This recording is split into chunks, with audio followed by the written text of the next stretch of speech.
Hi, ladies. Good afternoon. Welcome to this beautiful, on this beautiful day of May. I am going to go right into it because I don't want to waste any time because our presenter today is fabulous. I want to welcome Cindy Saylor. Cindy, welcome.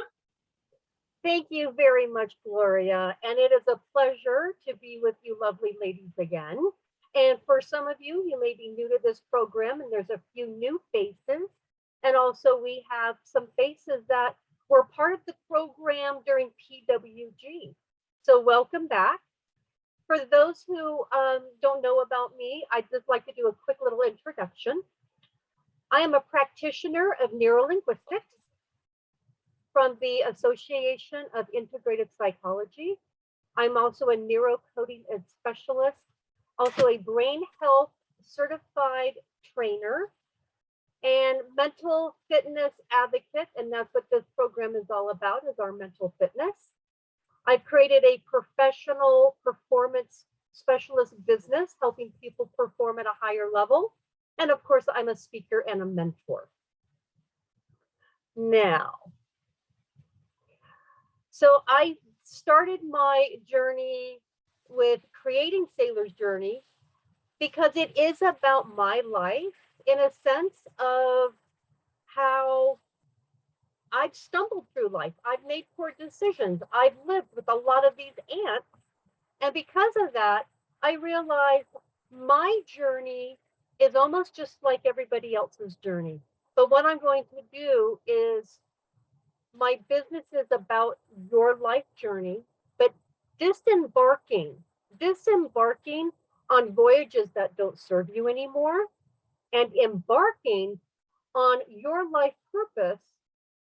And one way to do that is to tackle or stomp out those pesky ants that show up. So I created my business based off of my own personal experience. And I really work with individuals who want to reclaim joy and zest in their life. And I know all of you ladies want to do that. And plus, this is how you get to be unstoppable. You know, this is what Dress for Success is all about, is being unstoppable. Now, one thing we definitely want to do is we want to know that, allow you all to know that this is a safe place. This is personal development. It's your personal journey, where each and every one of us is holding space for each and every one of us to be able to enjoy this process, be open-minded, and be able to share maybe things that are a little bit difficult. So we're not here to sit in judgment. We are just here to be able to support one another. Uh-oh. Forgive me, we just went fast forward. I got to go back. See what happens with these pesky ants? They get in the way. Just like that. So ants, automatic negative thoughts. A few of you have already heard this before, and that's where Randall comes into play, right? A for automatic, negative is the N, thoughts is the T. And as you can see, stomping, ranting, stop ranting, and be unstoppable. You know, what happens a lot of times is we can start our day with a negative thought, and that negative thought leads to another negative thought, which leads to another negative thought. Next thing you know, you've gone on a rant. And you have to ask yourself, was any of it true? Was any of it absolutely true? Automatic negative thoughts, they do not discriminate. I am here to tell you they do not discriminate, no matter what lifestyle, demographic, ethnic background, age. Automatic negative thoughts affect everyone. And when we understand that we have control, you have control of your thoughts. Now, as I mentioned earlier, I am a practitioner in neuro linguistics. Big words, Sounds really fancy, but basically what it is, this is the study of communication, both with yourself, with others, including your view of the world and the way your thoughts affect your behavior. This is the communication. So this is the communication with you have with yourself each and every day, from the time that you wake up to the time that you go to bed. But it's also your communication that you have with others. It could be your loved ones. It could be your family members. Now also the view on the world. Linguistics is basically our language, and neuro is our brain. So it's the language of our brain. How have we been programmed through life to have a certain view of individuals, ethnic backgrounds, religion, politics? So our view of the world comes from how we have been taught through the years potentially what to believe. And sometimes it's not accurate. It's not accurate. So neurolinguistics, communication, basically your communication, how your brain has been wired, and how we can actually change that. So how are we able to be unstoppable one thought at a time?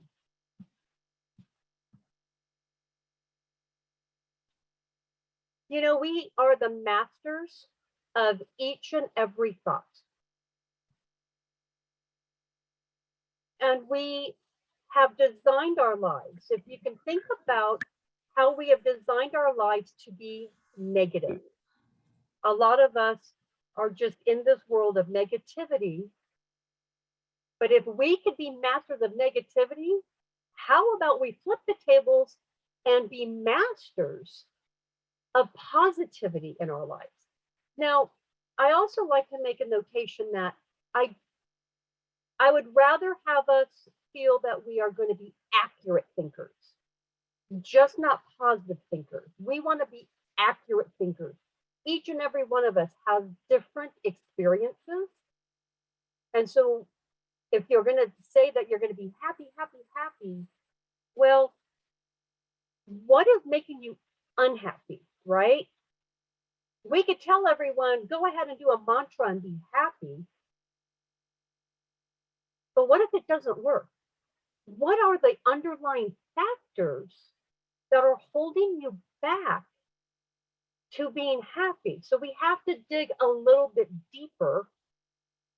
But I will tell you, you can be a master of negative thinking. You can certainly be a master of accurate thinking. And for you to be unstoppable, it's going to take one thought at a time. And we're going to learn this evening about there's 7 highly regarded ants in the ant world, which we're going to get to. Before we get to the ants, because I know everyone wants to get there, and sometimes we want to get somewhere before we need to do a little prep work. And the prep work is how your brain is wired. How is your brain wired?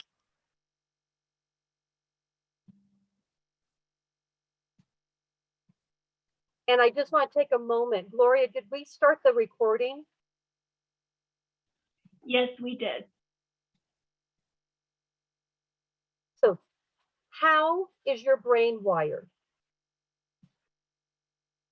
To gain joy, happiness, and be unstoppable in your life starts by controlling your thoughts. That is correct. You know, we want to believe that our brain and our mind would not steer us incorrectly. But guess what? I am here to tell you it does. You know, for example, when you wake up in the morning on Monday, do you tell yourself, oh, it's going to be a bad day? And what happens? As you go through your day, does it end up being a bad day? Now, one would say, well, yeah, it was a bad day. Well, did you set yourself up either for success or failure by saying, first thing in the morning, it's going to be a bad day? What if we told our brain what kind of day it's going to be? Through the years, we have programmed ourselves that Mondays are bad days. Yay for Friday. Wednesdays are hump days. You know, we have to really be careful the words that we say and the emphasis to how we say them. And when we tell ourselves Monday is going to be a bad day, guess what? 99.9% most likely it is going to turn out bad. How about we control it? What if we said, hello, brain, good morning to you. It's Monday and it's going to be a glorious day. How about starting our day that way? For us to be unstoppable, we, each and every one of you, take control of your thoughts. You have the control. You are the driver of your car. You're the driver of your life. You have the ability, and give yourself permission. If anything, right now, give yourself permission to say, I am going to control my thoughts. I will be the one that says, this is the narrative I want to have today. This is the dialogue I am going to start having with myself. Because what happens is, if you allow your brain to take over, either your brain is going to allow the day to slay you, or you are going to slay your day because you took full control. Which one would you rather have? You slaying the day or the day slaying you? And it all starts with a thought. And it starts first thing in the morning. And it can also start first thing before you go to bed. And then you just practice. This is a mental fitness process that you're going to practice, controlling your thoughts and being aware of them. This is to bring awareness of your thought process for you to have accurate thinking.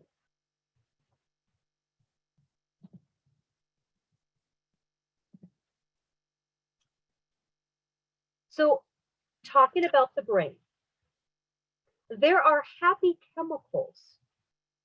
There are happy chemicals, and you have the ability to hack them, to tap into them, to be unstoppable. And you can do this. You can do this at any time. Our thoughts are real. And our thoughts are so real that they impact how we feel and how we behave. Every time you have a thought, your brain releases a chemical. That's how the brain works. If you have a stressful thought, you are going to be releasing cortisone, which is a stress hormone. Now, there are all these different hormones, and we all want them to have a balance within our body. But when we live in a stressful situation on a regular basis, we are continuing to pump cortisone, stress hormones into our system. And that is not a healthy process. That's not a healthy place to be. And what we want to do is we want to balance it by tapping into the happy chemicals to offset the stress hormones that we have been putting all this stress on our system, on our body. And you have to understand, our thoughts not only affect our ability of what hormones are within our system, but it's also a way that we are speaking to every organ in our body, to every cell in our body. And it's a process that if we constantly downgrade or continue that stressful situation, our body ends up being in stress. And this is when we could have headaches. This is when we could feel like we're going to throw up or have tummy issues. So every thought is important because it is a direct relationship to how you feel emotionally, physically, spiritually. And that's important that we learn, that we know that if we're in a stressful situation, you are going to receive information right now on 4 happy chemicals that you can tap into. And please take pictures of the slides. You could also write these down. I'd highly recommend taking notes because these are your resources and tools to help you navigate through stressful situations. The first one is dopamine. Dopamine is the reward and happy chemical. Now, who doesn't want to have dopamine? Now, one of the things that I do want to do is, because this is the reward chemical, like hormone, what I'd like us to do, and this is interactive, and I'm certainly hoping everyone's going to do it. Some of you don't have your screens on, and that's fine. But how do we get our rewards? How do we reward ourselves? One of the things that we should do is praise. We don't praise ourselves enough. What we will do in life, we could do 100 or 1,000 things really, really well. And what do we end up doing? We focus on the negative, the thing that didn't go too well, the thing that we should have done better. Oh, I wish I could have done something different. Instead, we negate everything that we have done well. So it's a very simple way to get a reward, which helps tap into your dopamine. And what you're going to do is you're going to raise your arm straight up in the air, right above your head.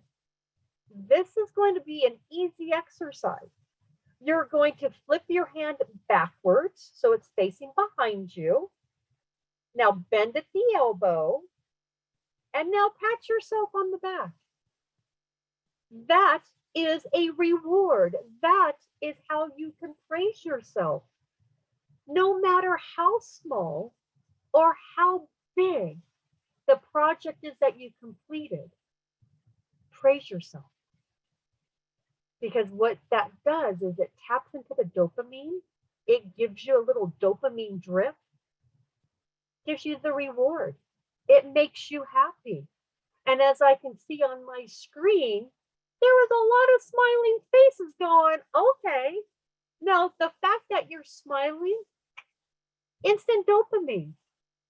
That is how quickly the brain is wired to tap into these happy hormones. Other ways that you can do this, of course, is eating healthy foods, completing tasks. I don't know about you, but I will be honest. I'll give you a little dose of honesty. I have piles of tasks I have not done. What does that do? It stresses me out. And what does that do? It gives me the stress hormone cortisone. How do you feel?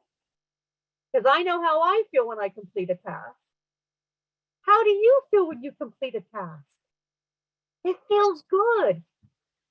And sometimes we could sit there and go, well, that didn't take very long. Why did it take me so long to complete that task? Well, for some reason, our brain is wired to say, oh, I'll just do it later. But when you complete a task, it makes you feel good, dopamine. And what else can you do when you complete that task? Oh, yeah, absolutely praise yourself. And I don't know about you, but I kind of like walking around town, completing tasks and doing things and going, oh, yeah, I did that. Do people look at me weird? I don't care because I'm happy. And that's what it's all about, is being happy. Self-care activities. We're all women here. I'm sure I do believe we're all women here. Self-care activities. When is the last time you've done something good for yourself? We are usually the last ones on the list to take care of ourselves because we will put everybody else first. We will put our job first, we'll put our families first. But when do we put ourselves first? And this is another place where you should definitely give yourself permission to do something for yourself. That taps into the happy hormone, dopamine. Because when you know that you can get a little dopamine drip, why not do something good for yourself? Usually what happens is we won't do anything for ourselves. We'll stress ourselves out. Oh, cortisone. And we will sit there and beat ourselves up. Oh, there's no time for me. I never get to do anything for myself. Why is there no time, right? We all have these type of dialogues, but guess what? They're ants. They're also the automatic negative thoughts that are happening. Make a promise to yourself. Figure out a self-care activity that you've been wanting to do and give yourself permission to do it. And make it a ritual. Make it a ritual. Whatever it is, make sure that you put it on the schedule. When you write something down, it's going to happen. If you don't schedule time for yourself, it's not going to happen. But if we could sit back as business owners and working for companies, and we could put things on the schedule that are important for other people, why are you not putting something on the schedule for yourself? Because you are the number one person that's really important. Put it down, write it down, and give yourself permission that that is your 15 minutes, that is your half hour, that is your hour, however long you want to make your self-care activity, write it down, block it out. Because you're important and you should be on your calendar just as everybody else is on your calendar. Moving on to the next happy chemical, endorphins. This is the painkiller. It reduces perception of pain, and it's emotional pain. Usually when we think of pain, we think physical. We also have to remember there's emotional pain. And a lot of us experience emotional pain. Either others have inflicted it on us or we inflict it on ourselves. Endorphins help us curb the emotional pain that we're going through. Some of the best ways to do this is exercise. We've always heard that exercise definitely gives you endorphins. Walking in nature, listening to music, watching a good chick flick, laughter. I typically do all of these. And one of the things that we definitely need to do is sometimes we want to escape by watching TV. TV does not necessarily allow us to escape. And it's not going to give us endorphins depending on what you're watching. Some folks like to watch crime shows, maybe horror shows. I personally, I'm not into the crime shows. I don't want to see the blood, the gore, and people killing one another.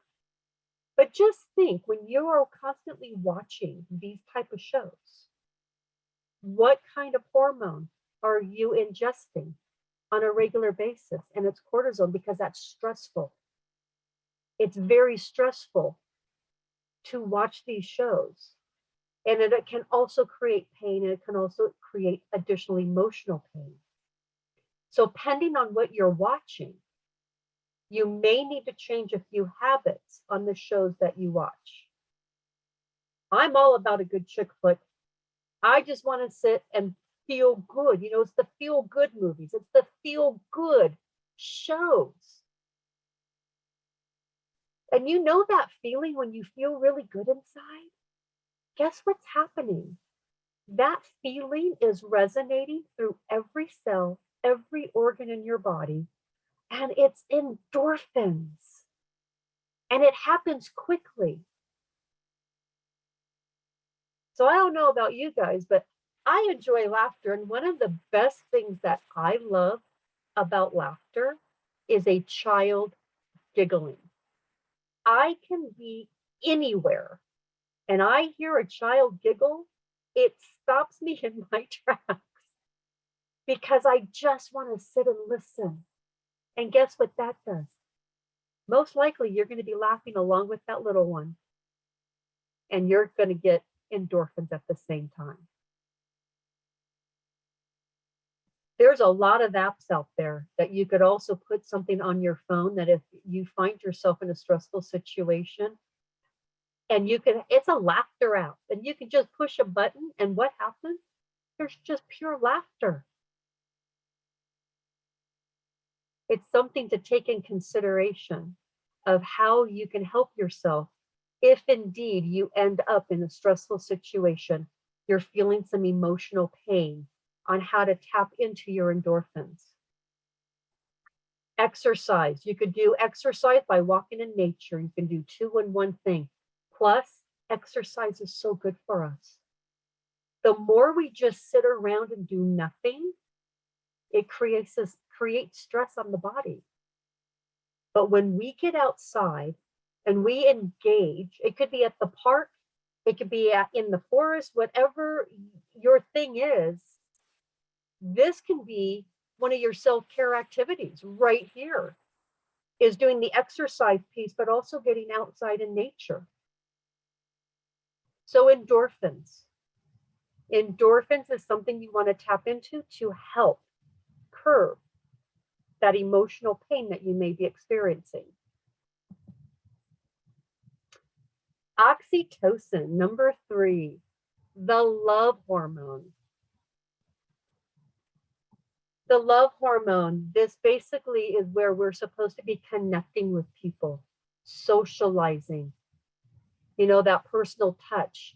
And definitely since 2020, we have lacked oxytocin because we haven't been able to socialize.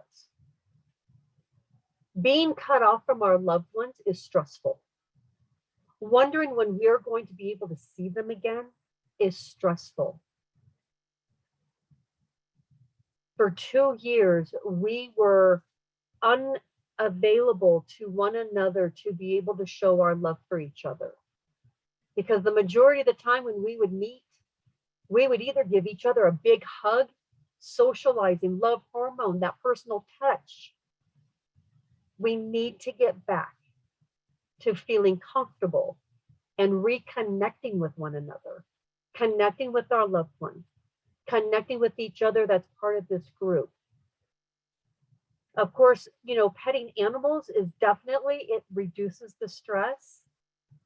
But one of the other things is helping other people. You're part of this amazing organization, and what you can do for each other is have accountability partners and support one another. That is important. So the socializing piece, wherever you are right now, what are you doing to be able to embrace additional socializing? Are you connecting with family? Are families getting back together? Are they doing, you know, Memorial Day is coming up. Are we doing the big celebration and getting everyone together?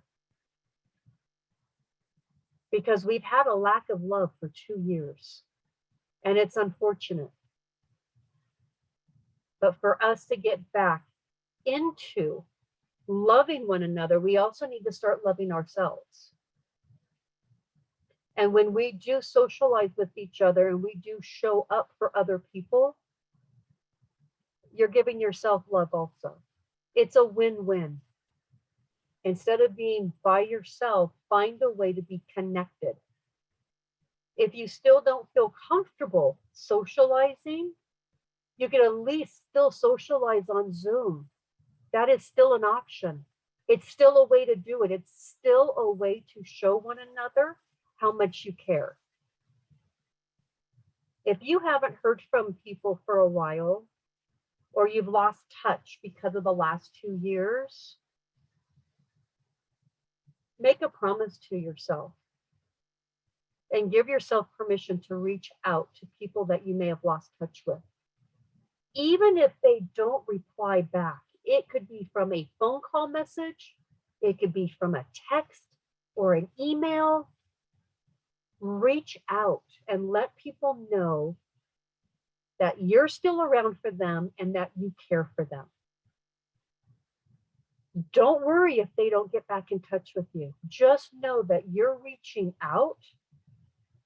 They'll be in touch when they're ready. They'll be in touch when they're ready. But when you're able to give, and this is that helping other piece, when you're able to give to somebody, you're also giving to yourself at the same time. And that's important. It's a form of self-love. And don't allow the negative thoughts come in. Don't allow this little guy to come in and derail you by going, oh, well, they never get back in touch with me. Why should I be the one to always reach out? That's not the point. That's not the point of helping other people. By you being of service to somebody else, doing a wonderful gesture of saying, hey, it's been a long time. I'd love to reconnect. Sure hope life is treating you well and kind. Hoping to hear from you soon. Boy, does that feel good.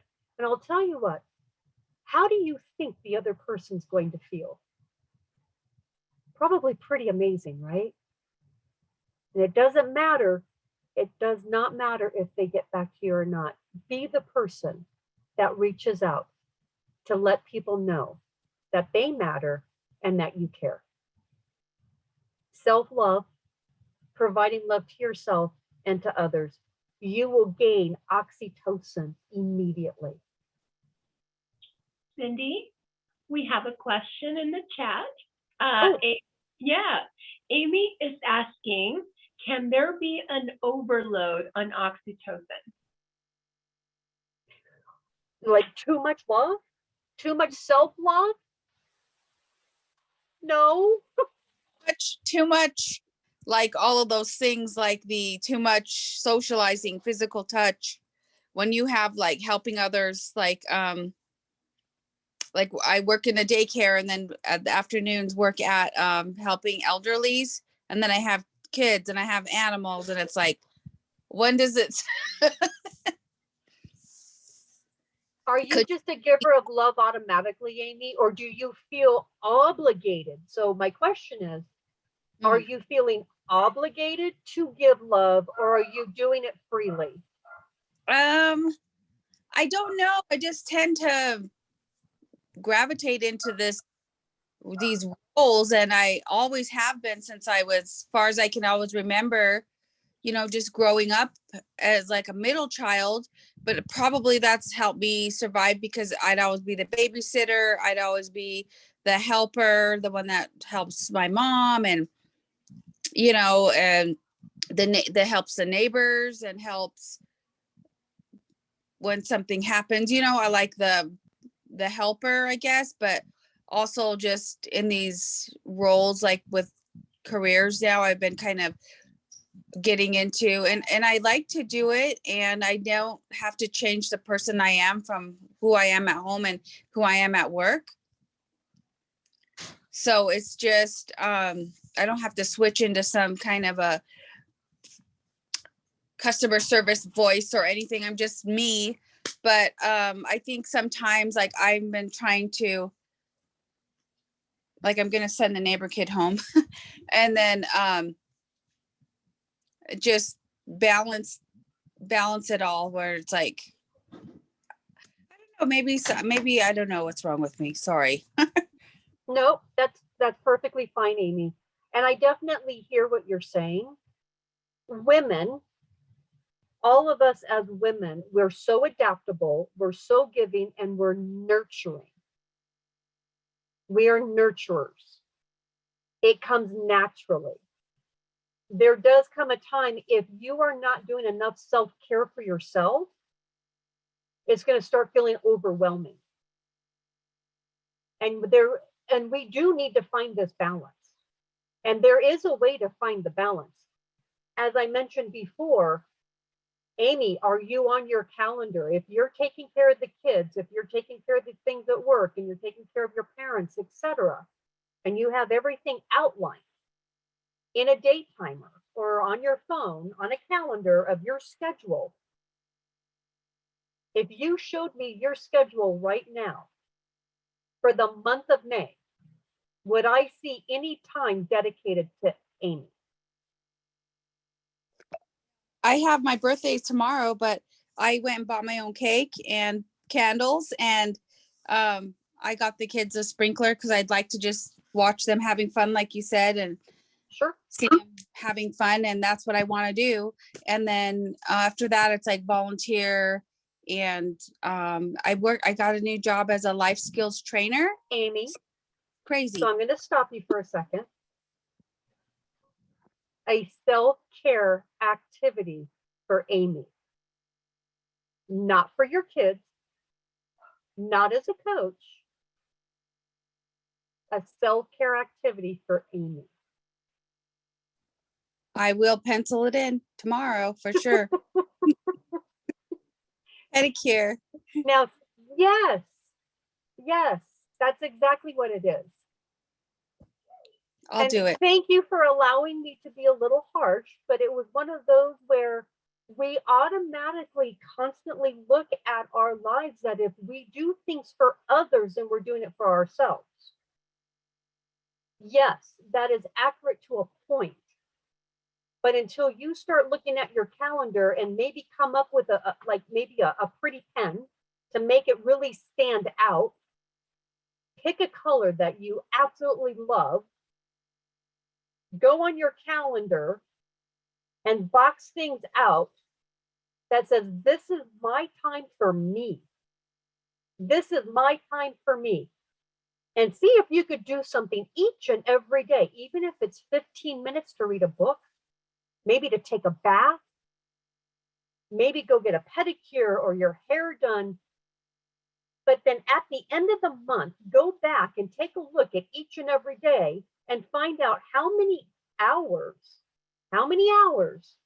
did you actually spend on yourself? Right? There's 24 hours in the day. And by the way, sleeping is not one of them as self-care. This is the matter of doing something just for yourself. Because when we start doing things for ourselves, then and then praise yourself, of course, right? Yes, I wrote it down. Yes, I did it. Yes, God, that feels good. This is the process on how we start rewiring our brain. Instead of saying, yes, thank you, Amy. Let me see that beautiful color. That's exactly what I mean. If you say you're going to do it, write it down and then make it happen, right? And then praise yourself. Praise yourself that, yes, I wrote it down. Yes, I'm going to do it. And yes, I did it. It's that, yes, I did it. Because then what you're going to do is this is going to start being repetitive for you. You're going to start feeling like, oh my God, I want to do more of that. You're going to probably say, oh, every third Thursday, I'm going to go get my pedicure, or every third Wednesday, whatever it is, you're going to start putting yourself first and putting yourself on the calendar. Oh, we have a hand raised from Teresa. Or Okay. I'm sorry, Therese. Therese, you want to unmute yourself? Yeah, that's fine. I was wondering, cortisol, that is caused from stress, right, Amy? Yes. Okay. Yes, it is. Did you have Thank anything more to say? Well, I just get all worked up about things sometimes, and I get stressed, and then I take it to the next level. Mm-hmm. And then I Oh, the say, next level, the raging ants. Yes. yeah. So all I say stop to myself sometimes, not all the time, and I just take some deep breaths, which definitely helps me. And Teresa, you brought up a very good point, and we get into a little bit more of this when we do the ants. And this would be helpful for Amy, or it's going to be helpful for anyone else that is going through, oh my God, I do all this stuff. And you start getting like spiral out of control. Your cortisone's happening. You're getting very stressed. Your muscles are getting tight. You're having a hard time breathing. This is how the negativity affects our body physically and emotionally. And what Teresa mentioned was stop. It is one of the best techniques that I use with a lot of clients is to get stop the madness. The second thing she does is take a breath. The whole thing that they say count to 10, it means something because it's able to bring down our cortisone. It's able to bring down the stress level. It's able to like stabilize us. And taking a breath helps. But the next thing I would ask you to do is go, what do I really want? Mm.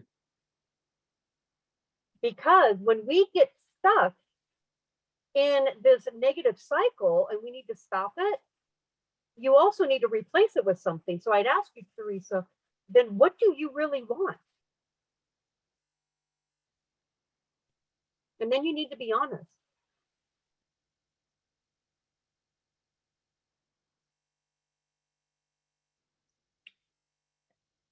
Because what's happening is we have trained ourselves. Like I said, we are master trainers. We are like marathon runners. We are marathon runners on the negative, on just getting so consumed. And what we need to do is we need to stop that process and we need to create a new healthy process. That's what's important. And so this is why, before we go into the ants, is why I want individuals to understand how the brain is wired, like the communication you're having with yourself, right? Your own narrative or dialogue that you're having with yourself, but also every thought matters. It has an impact on our life like you wouldn't believe, on our health, our physical, emotional, psychological. Our thoughts affect all these areas. And this is why I want to show that there are happy hormones that you can tap into, and it's easy. These are little easy processes for individuals to be able to tap into by exercising, getting up and walking. You're telling yourself, stop, take a breath. Maybe you go walk somewhere, right? Let me just go walk around the block. I need to change this pattern. We have to interrupt the pattern that is constantly replaying over and over when we get into these stressful situations. We've trained ourselves to react. Now we need to be proactive and go, this is happening. Oh, stop. Take a breath. And if it still doesn't work, put some music on. Take a walk. Pet a dog. If you have a cat, pet a cat. This is why I'm sharing these details on the hormones, is because this is what we want to tap into to start making these changes. So Teresa, was that going to help? Well, I'm thinking of what's his name? The founder of Apple Computer. Bill Gates. No, he's Windows. The founder of Apple was Steve Jobs. Steve Jobs. Yep. So what he would do to break a thought pattern, he'd have his employees go into a playroom They'd have big balls they could bounce around. They could write on the chalkboard with ideas, whatever they wanted to do. Yes. I mean, that's breaking the thought pattern, like you said, and whatever it takes, you know? And that's what you need to set up for yourself, Teresa, is Yeah. if it's a personal playground in your home, and if you have one of those bouncy balls to exercise on, bounce on it, right? Shoot. I go and get toys, right? I have a sign behind me that says "Your love" as a reminder. Whatever it takes that's going to make you feel better, that you can embrace, that you can change that pattern, do it. Give yourself permission tonight to make some form of a change that you can tap into your happy hormones, these happy chemicals, starting tomorrow, or even starting tonight after our session. Whatever it is. If you're going to have a PlayStation, do it. It matters. It matters to your health. Definitely. Thank you. You're welcome. Thank you for sharing. Sure. Let's see. Oh. Okay, we did oxytocin. All right, serotonin, the mood stabilizer. Who can snap in and out of moods like that? Hello, it happens. It happens. And then you have to sit there and go, why do I feel this way? What is happening for me to feel this way? One of the things you really want to become an expert at, asking yourself questions. You want to ask yourself questions. So the mood stabilizer is serotonin.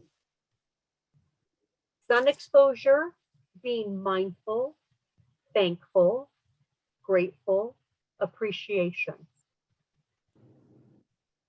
All of these, when you practice them on a regular basis, fear, stress, anxiety cannot survive when you're being mindful, when you're being thankful, when you're being grateful, and when you're doing appreciation. I'm going to repeat that one more time. Stress, fear, anxiety cannot coexist when you are being mindful, thankful, grateful, and appreciative. They can't survive at the same time. So pick the one that you would choose, right? Do you want to still feel fear and anxiety, or would you rather sit down and look around and go, what am I grateful for? I'm grateful for having a roof over my head. I'm grateful that I have food in my refrigerator for my family. When we start looking at the things that we already have and appreciate them, fear, anxiety, stress, depression, they go away. Because what we've done is we've broken that pattern to start thinking that, wow, this is what I do have in my life. Once again, we could have 1,000 things in our lives, but what do we focus on? The thing that we don't have. And that leads to stress, anxiety, depression. But when we start looking at the things that are in our lives, and we're very grateful for them, and we're thankful for them, the stress goes away. They cannot survive at the same time. You may want to start a list. You may want to start a grateful list or a thankful list and start writing it down. And I'll tell you what, just keep writing. Don't stop. And it could be as simple as, I'm thankful I have socks, because there's a lot of people out there that may not have socks. It sounds so simple and so basic, but it's true. And I'm thankful I have a car, right? To be able to go to a job, to be able to come see you guys, you know, at PWG. We've got a hand up, Valerie. Yes. Valerie, go ahead and unmute yourself.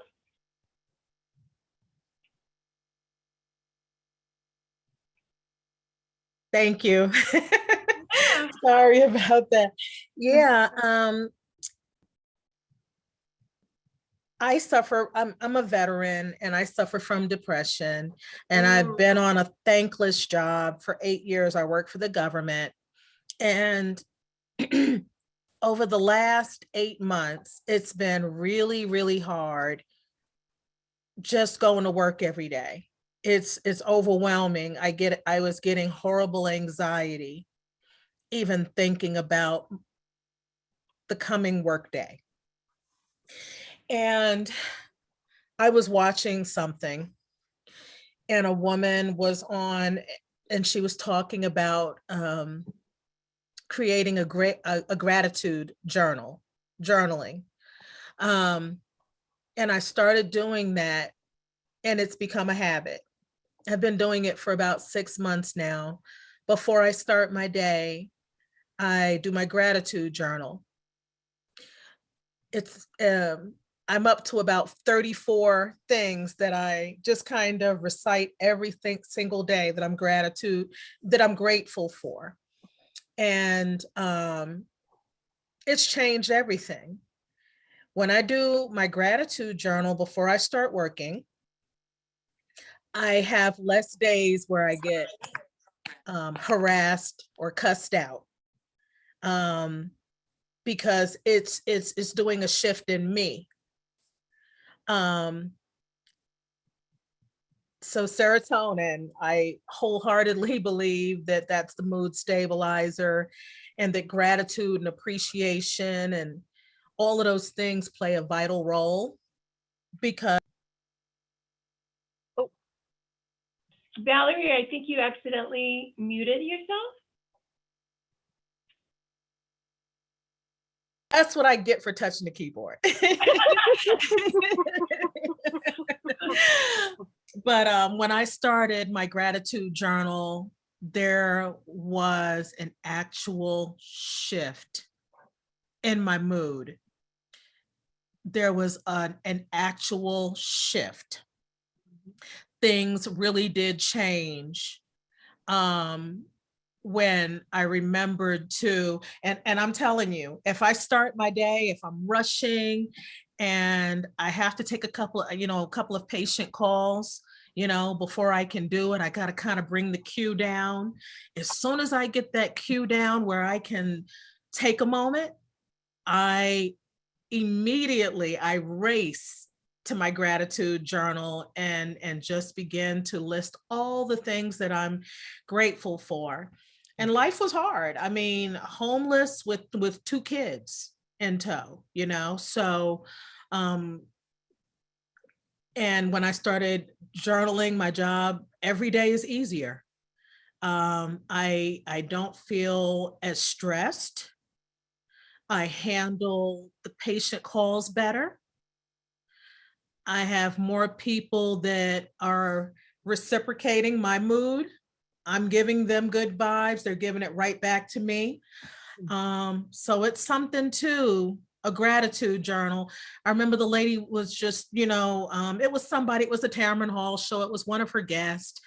And they just started talking about how their life was just in shambles and everything was just so rough, and how they felt just so beat down and discouraged. And I said, oh my gosh, that's me. And they said, and I started journaling, and I started a gratitude journal. And I watched that show, and that same day, I began building my gratitude journal, and it was life-changing. Thank you for letting me share that. Teresa, I want to say thank you for... I think that was Valerie. Oh, Valerie, sorry, I lost the little tracker. Valerie, thank you very much for sharing that. And one of the things that you can definitely do now is that for the mood stabilizer, just in general, is you can tell the it's the compare and contrast piece. You know what it was like before you started doing it. Now, since you have started this and created a regular practice doing it, you can compare the difference on kind of going from feeling really crappy to feeling happy by doing this process. And now you're starting to rewire the brain. And this is this is these simple techniques that make it work. So I thank you for that. And I also want to say thank you very much for your service. Thank you for your service, 100%. We do have a couple of raised hands. I believe Sally, you were first. Sally, do you want to mute yourself? Okay, and I'll make this quick because I have shared this many times that. Ooh. Sorry, I am so sorry, Sally. I think now I pressed something on the computer. There we go. I'm Okay. so sorry. Okay, so again, I do also want to thank Valerie for her service, but and I have shared this many times at meetings that I started my gratitude journal.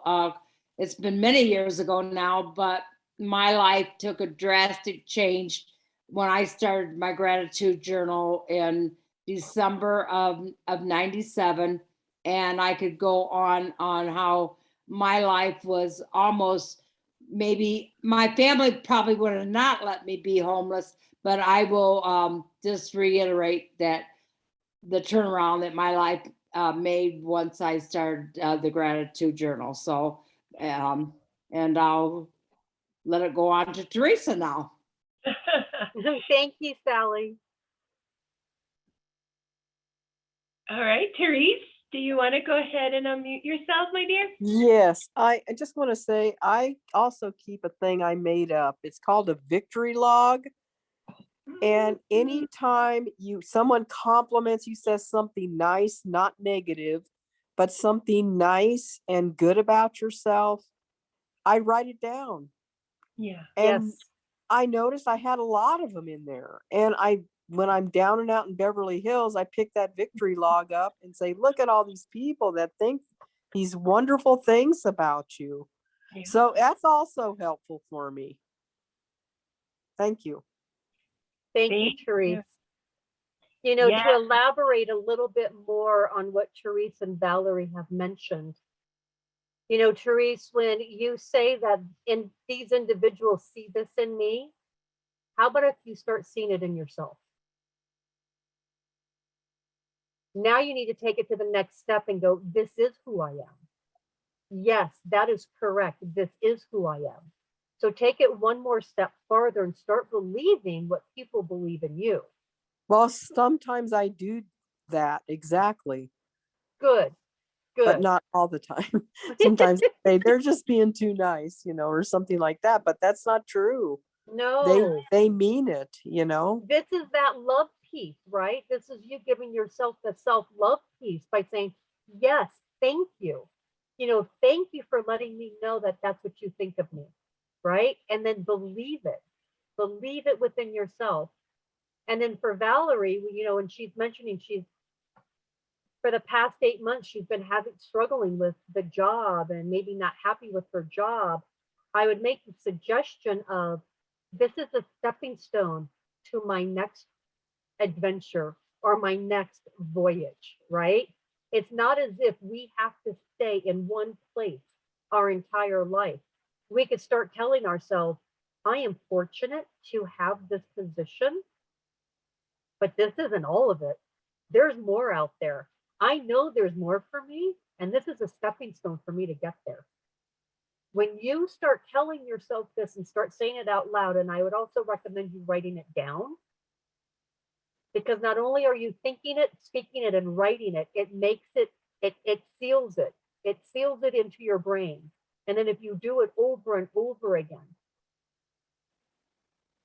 I don't want anyone to feel like they're stuck, they're just stuck in this position. It's more of, this is training camp. I'm going to learn from this, and it's going to get me to the next level. And if it gets you to the next level, that's just another thing. I'm learning for the next level of my life. There's always next levels of your life. So it's just a different way of looking at where you are right now to where you can go. And we do have another raised hand. Valerie? Yeah, it's wild, Cindy, because in my gratitude journal, it's almost, it's my gratitude journal, but it's also my vision board that I'm speaking life into every day. When my children and I were actually, when I say homeless, we were never on the street, but we were displaced. So in other words, me and my two teenagers, we were living in a room, right? And I started speaking about my housing situation, that we were going to be homeowners, that I have all the skills needed to get into my dream job. So it was more than just, I'm grateful that I have food. I'm grateful, for things like that. It was also all the things that I was speaking into existence for myself. So I started that gratitude journal in September. We were homeless for 3 years. In December, the stars and the heavens aligned in such a way that I'm a homeowner now. I mean, so when I'm speaking to these powerful women, what you're saying is so important. And just the power of speaking things into existence. So it's a gratitude journal, but I'm also saying that I have all the skills that I need, and how things are going to align for, the universe is going to align for me to come in contact with the right people to help me get into the position that I deserve. So I'm also speaking life into not just my home and my housing situation and blessings, but also the job that's coming my way. Not the job that I want, the job that is coming my way, that the universe is already stirring things up, and it's going to tap the right people on the shoulder, and we're going to connect. I mean, and that's exactly the way I got my house. I wasn't even looking to get a house. I had already said in my mind, I'm priced out of Colorado, but I started my gratitude journal, and people found me and started telling, somebody knew a person that knew a person, and they know about programs and all kinds of stuff to help, that were designed for people just like me, that are working, that have cleaned up their credit, and who have done everything right and just don't have a whole lot of money. And things found me. It's like when I started journaling, there was an actual shift. So I do have a gratitude journal about, and some people would call it a vision board, but I actually, you were talking about the power very early in our meeting tonight. You were talking about the power of writing things down. And so that's what I'm doing. Yeah. Awesome. Okay. Thank you. Thank you, Valerie. All right. And I just want us all to be a little bit mindful now. If you can stay until 8 o'clock, that would be great, because it looks like we might be running over a little bit. So just know that if you have somewhere to be at 7:30, which was the time, feel free to log off, quietly, but we will continue until we're done. Is that right, Cindy? Whatever. I'm here for you ladies. So yes, because I just love doing this. And Therese, I think you have your hand up. Yeah, this is just a real quick comment. Yes. The woman that spoke prior, she was speaking truth to herself.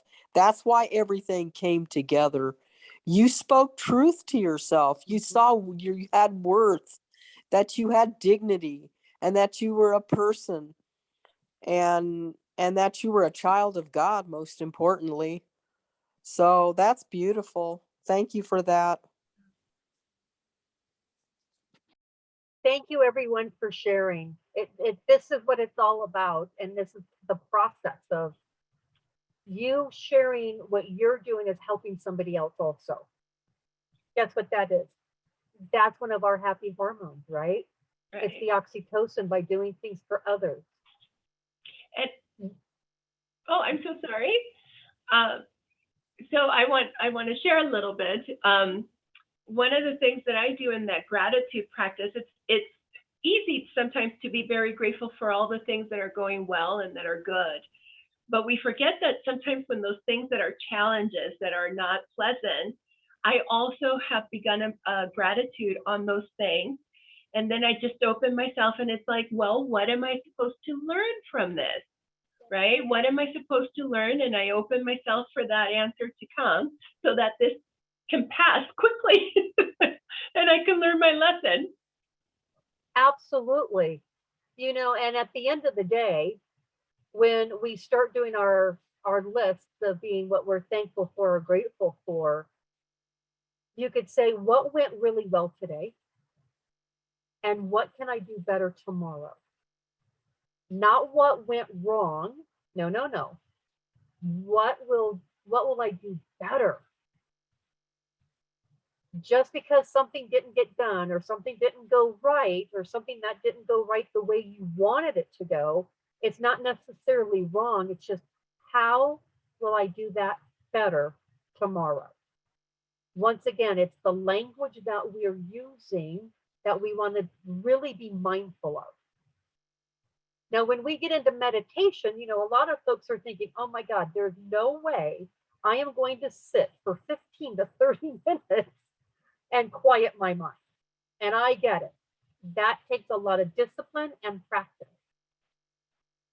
However, breathing exercises is a form of meditation. When you're able to sit and just breathe, so what you can do is you could actually breathe. You want to breathe in for like 5 counts, hold it for 20 counts, exhale for 10 counts. So once again, you're going to inhale for 5 counts, hold it for 20 counts, exhale for 10. When you do this on a regular basis, what you're doing is you're actually having to really think about the process of breathing. You really can't think about anything else at the same time. And it's a form of meditation. So it's just a simple way of doing meditation is by doing some breathing exercises. And you can do it anywhere at any time, and nobody would know what you're doing. So it's another one of those that's just a little easier to do. And I enjoy doing it because I can actually do it when I'm driving the car, right? I can still do my breathing exercises while driving the car, focusing on my breath. So we went through the happy chemicals, how to tap into them, and we heard from some of the wonderful visitors on how they're already doing it. And we're certainly hoping that each and every one of you will start looking at how you can tap into your happy chemicals moving forward. Now, something we have to understand is information overload. We are inundated. We are inundated with information on a regular basis. This could be from the news feed, social media, work, family, etc. Information overload. What does that equate to when it comes to our brains?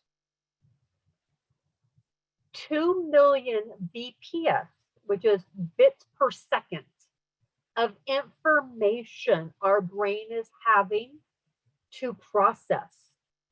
This is auditory, visual, smell, touch, and taste. And you're wondering, how can there be 2 million bits of information hitting us on a regular basis?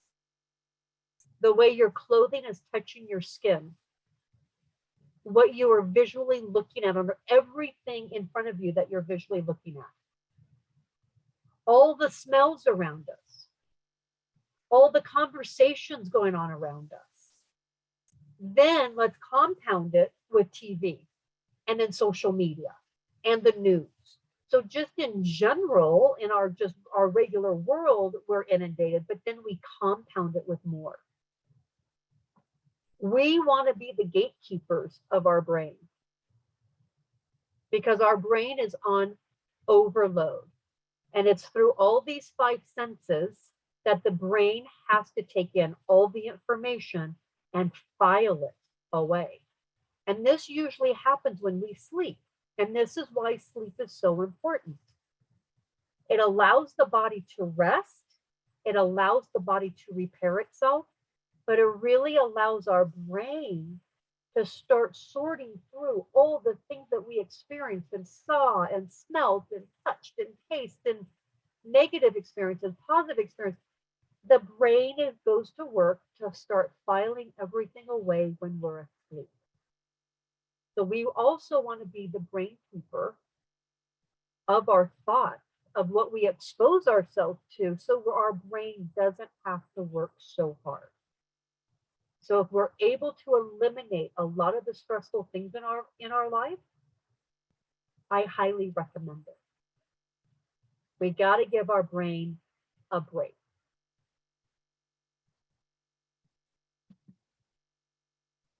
So thoughts affect what? Our thoughts affect everything we do, everything we say, everything we feel. Our thoughts affect everything.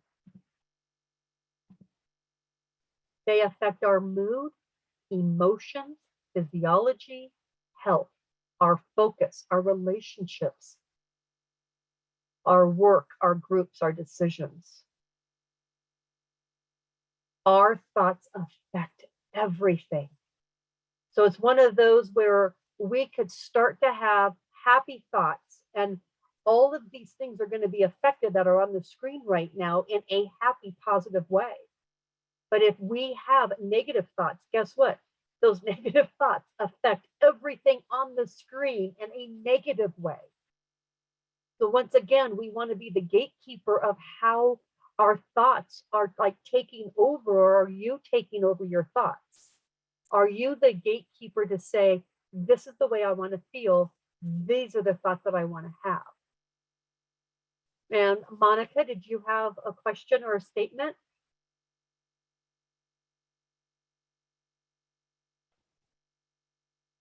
Monica, please go ahead and unmute yourself if you wanted to ask a question. Oh, hi. Sorry. Hi, guys. I'm sorry. I didn't realize I was muted. So a couple of things. Um, it, um, so 2 things really. So it kind of sounds like, in a way, like for me, because a lot of my stuff that I do to hurt myself is learned, right? So it's almost like I have to break a generational curse, right? By enforcing positive self-talk. And it's really hard because I learned, and I see it in my mom and in my siblings, that we just don't talk good about ourselves. So this has probably been going on in my family for generations. And so it's kind of hard to do it. It really is. Like, I haven't talked to, sometimes like I'll try to isolate away from these people so that I can gain strength, and then I go back and I lose my strength all over again. And it's been a cycle. And so that's what it sounds like, what you're describing anyway. So I don't know if you have any feedback. And Monica, when you mention it's generational, you're spot on. Yeah, because it's like blame are. game, and it's blame game. Like, Yep. It's no accountability. You can't talk to these people about new things because they don't even want to accept the fact that this pattern is wrong. Yes, I agree 100%. They don't even know it's a pattern. Like, some of them don't even know it's a pattern yet, You and know, it's hurtful. it is. And it's one of those where individuals have got to be willing to make the changes. They've got to be willing to say, I don't want to live like this anymore. Or I don't want to be spoken to like that anymore. I don't want to speak like that anymore. I don't want to speak to myself like that. Yeah. Exactly. And Monica, the fact that you are here, you should praise yourself, because yes, Absolutely. You should praise yourself because you have made the conscious effort to make a change. The only person that can change is yourself, and we don't worry about the others around us. We could bring what we could do is we could coach ourselves up and coach them out. Okay. If they want to come along for the ride, they can coach themselves up, right? Mhm. We're gonna start the process by having you start coaching yourself up because you see that it's damaging. You see the danger in the lifestyle that has been generational. So you start with yourself. And yes, it's always going to be difficult to be surrounded by that same type of negativity. But if you are able to put things in place, systems in place to help yourself and reach out to the group of ladies that you have here, that's what we're here for, right? We're here to support one another. You could find an accountability partner. All we need is like one person that believes in the direction we're going. And that's like having a mentor, and you guys do it together.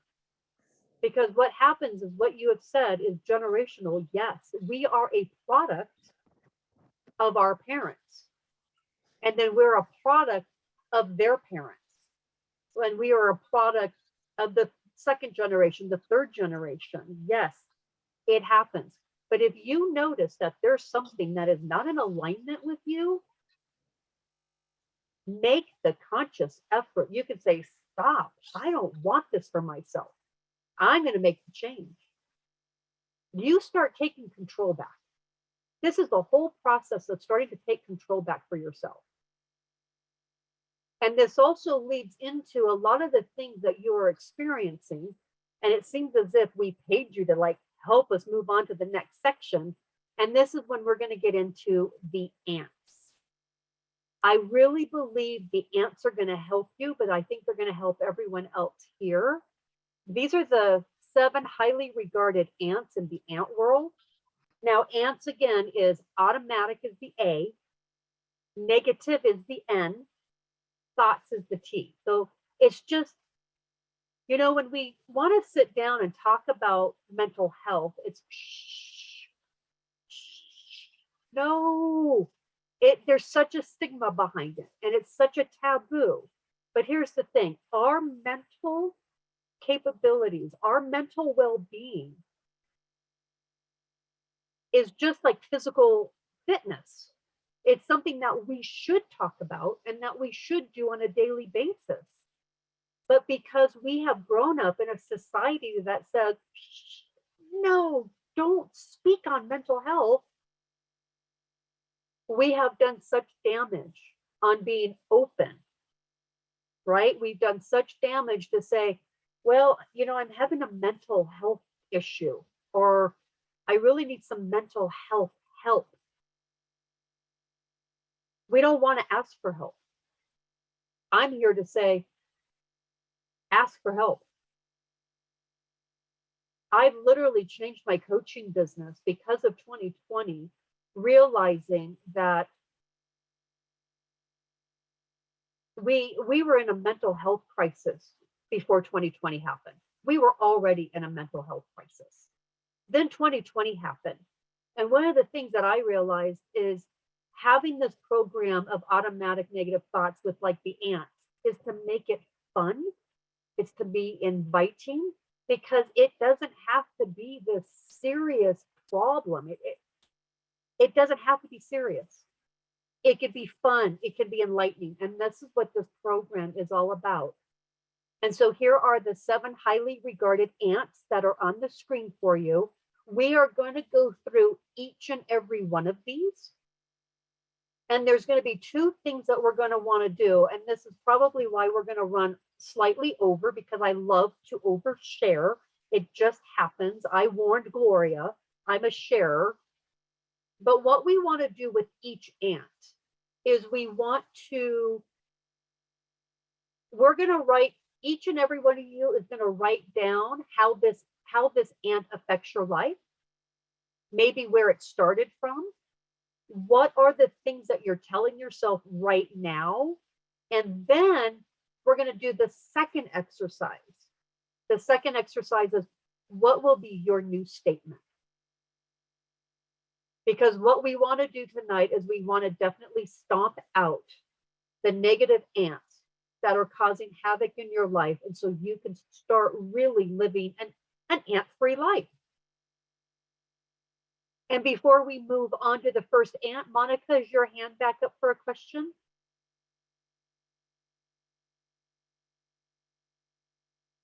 I just wanted to say one more thing. Yeah. Because you said the cortisol is produced by stress, right? So I always feel like I've been in a fight, flight, freeze situation for years, and I've been through a lot of therapy, but I feel like if you don't know what you're looking for, it's like a lot of wasted, not really wasted time because you figure out a bunch of other stuff, but I just want to figure out how to take myself out of flight, fight, freeze situation mindset, my whole body. And as Yep. you were saying, the cortisol, I Googled it while you guys were talking, and it says that it gives you your pancreas disperse sugar because you're like ready to fight.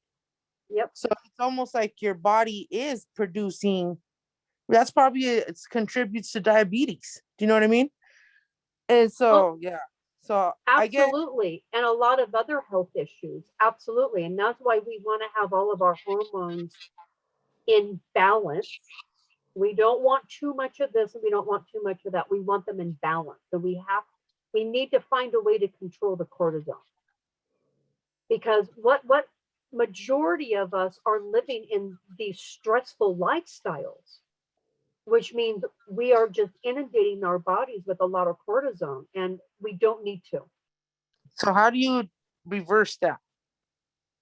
By tapping, you're going to tap into those happy hormones that we talked about. Yeah, the Right. one with the S. Yep. So you know how to, and what we're going to do is I'm going to share with Gloria the workbook for Okay. this program to everyone who has attended this evening.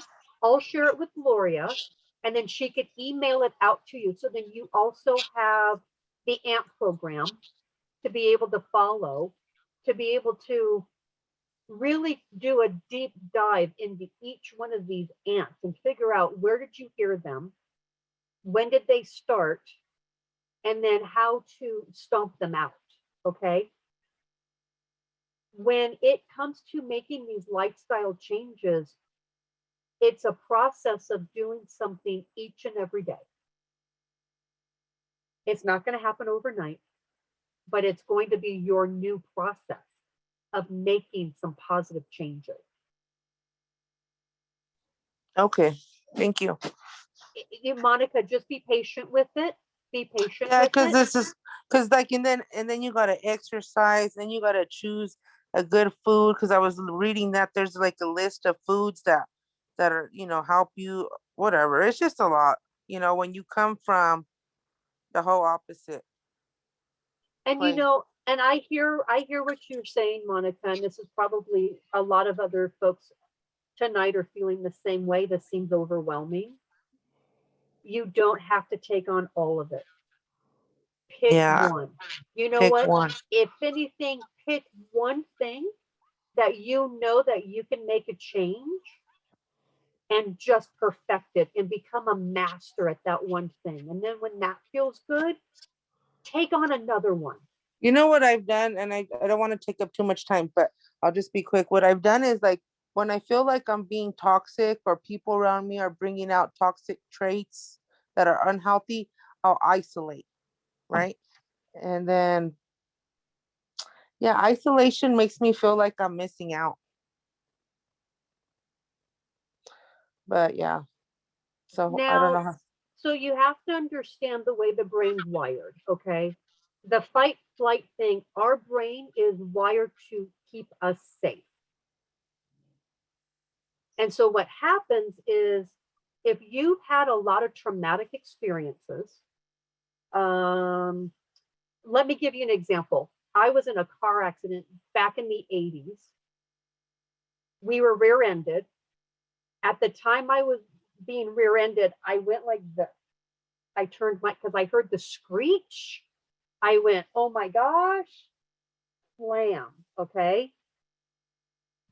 Whenever I hear screeching noises, like cars behind me, I've had to train myself not to do this.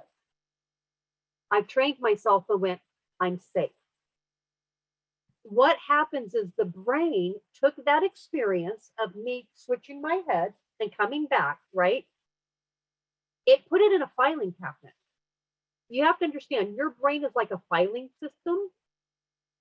For me to break the pattern of wondering, oh my God, instead of looking away from the road, I just have to say, I'm safe. I had to make a conscious effort to be aware of my thought, remember the experience, and tell my brain I'm going to do something different. So it's a process. And once you start practicing this process, you're able to start rewiring your brain. If every time I hear a screech and I do this, the brain puts something more in that file. Oh, there's a screech. I turn my head, there goes something else in that file. Next thing you know, that file just keeps getting bigger and bigger and bigger. I don't want that file on that experience to get any bigger. I want to decrease the file. So there are ways that what we want to do is we want to be aware of what's going on around us. When we're able to take a situation that's negative or a thought that's happening, it's happening in our subconscious. And when we bring awareness to it, we move it from the subconscious into the conscious level, and then it can't survive. And now we have control. We have control. So that's kind of how the brain processes things. So years and years and years of these experiences, you're creating these big, huge files. Well, it can change. I'm here to tell you it can change. So let's go ahead and we're going to move on into our first ant. This is the all or nothing ant. If you're using terms, if you're thinking them, speaking them, or writing them, or hearing them, the terms are always, never, all, none, everyone, every time. It's black or white, right? It's just, we always fight. We'll never be able to fix our relationship. Why do bad things always happen to me? Every time I try to eat right, I fail. So if you are hearing, speaking, writing these words down, you want to stomp them out. These phrases are inaccurate. For example, if I'm telling my husband, we always fight, ask yourself two questions. Cindy, is it true that you always fight? It's yes or no. No. There's 24 hours in the day. There's 7 days a week. There's 52 weeks in the year. No, we are not always fighting. So that thought that I'm having is false. The next question you could ask yourself, is it absolutely true? No. We do not want to use those words. We don't want to use those words. So what you can do is you want to find out, are you using these words or have you been hearing these words? Have you been saying some of these statements? What statements have you been using? What statements have you been using that incorporate always, never, all, none, everyone, every time? Because you want to stop using those words. Because most likely they are not true. So what you want to do during this, when you do the exercise, what you want to do is you want to write down, what phrases do I always hear? What phrases am I always saying? What phrases am I telling my kids or my parents? Or maybe what phrases my boss always tells me? Because what you want to do is definitely, we heard earlier, is the stop technique.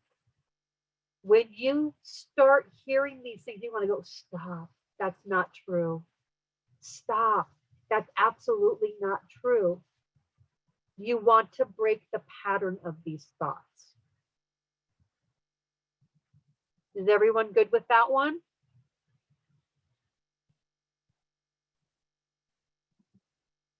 The second ant, just the bad ant. This is the ant that dwells on the negative. It dwells on the negative experience or situation. It can take a positive experience and turn it into a negative. Who hasn't done that? Boy, I've sure have done it in the past. And here's like an example. You know, somebody wanted to get 100 likes on their social media post. They got 76. What did they focus on? I wanted 100. Why were they not grateful for the 76? Why were they not thankful for the 76? You know, here's another one. And this was a friend of mine. You know, they gave a presentation at work. They thought they did really, really well. But the woman that presented after her got a louder applause. And she really thought they liked her performance better.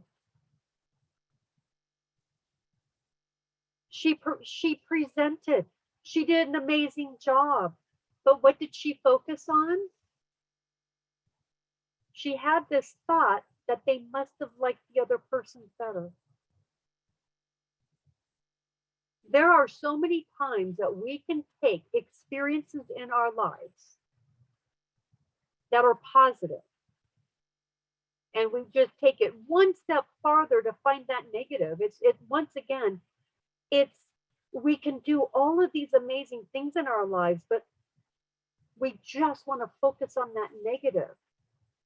So think of times that you had this great experience and it turned out negative. It was either you did a Debbie Downer on it, maybe your boss did a Debbie Downer on it, maybe your family members did a Debbie Downer. But how many times has that happened, and how big is that filing cabinet getting in your brain of the number of times that you've taken these amazing experiences and turned it into a negative one? We celebrate. Remember, we celebrate, we praise. Be the champion of celebration. Be your own champion of celebration. And don't go that one extra step and create that negative. You know, it could even be, I had a client that had, her husband bought her a new car. It was not a new car, it was a new used car for them, but it was new for them. And she loved the car, but she's like, well, honey, this is fabulous. I wish the interior was leather. You know, it just gives you another example of being thankful and grateful, right? Tapping into those happy hormones and not looking at the negative. We've got to train ourselves to stop looking at the negative. So is everyone good with number 2? Does that make sense? So when you get the handout, you'll be able to work through it. Thank you, Gloria. Got the go ahead? Number 3, the guilt-beating ant. Boy, I'm sure that there's a lot of us that use the word shoulda, coulda, woulda. I call this ant the shoulda, coulda, woulda ant. Guilt is not a helpful motivator. How could it? Right? It's not a motivator. It's not a motivator of behavior. And yet it has such power over many of us.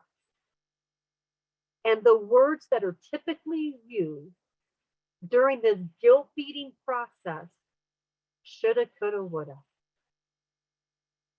Should have done this. I could have done that. Switch the words around. Switch the words around and start using I must, I will, I want to. These fit with my goals. This is.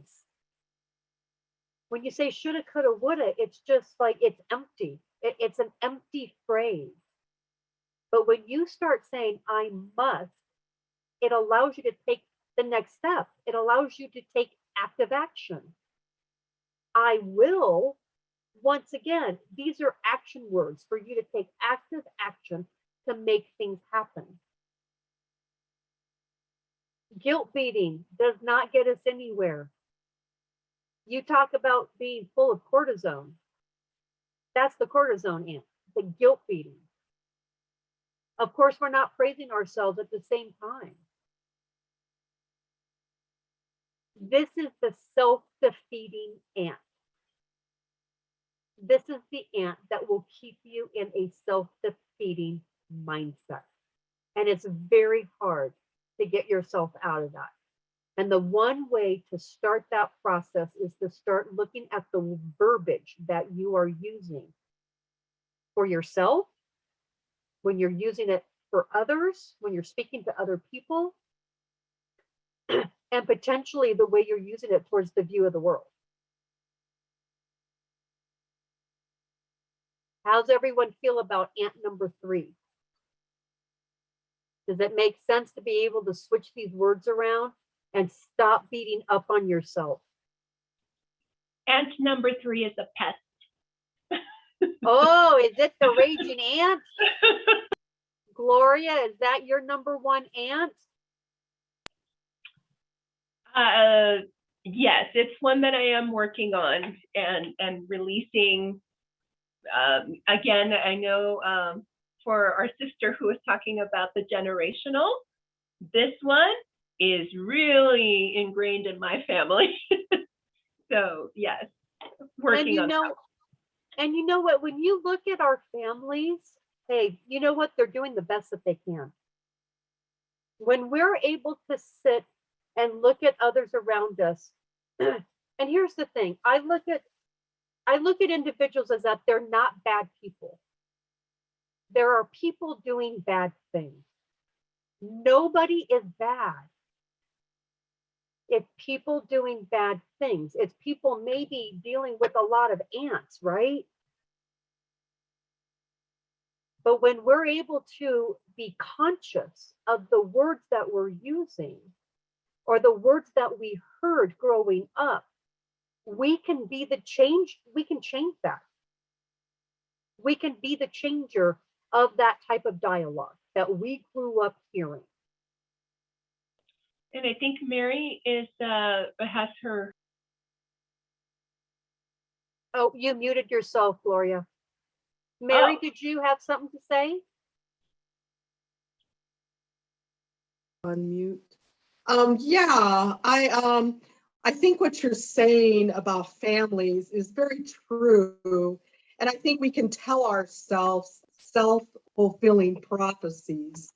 Like my family has always done this, or I have these traits because, or past generational behaviors, and I'm going to turn out that way.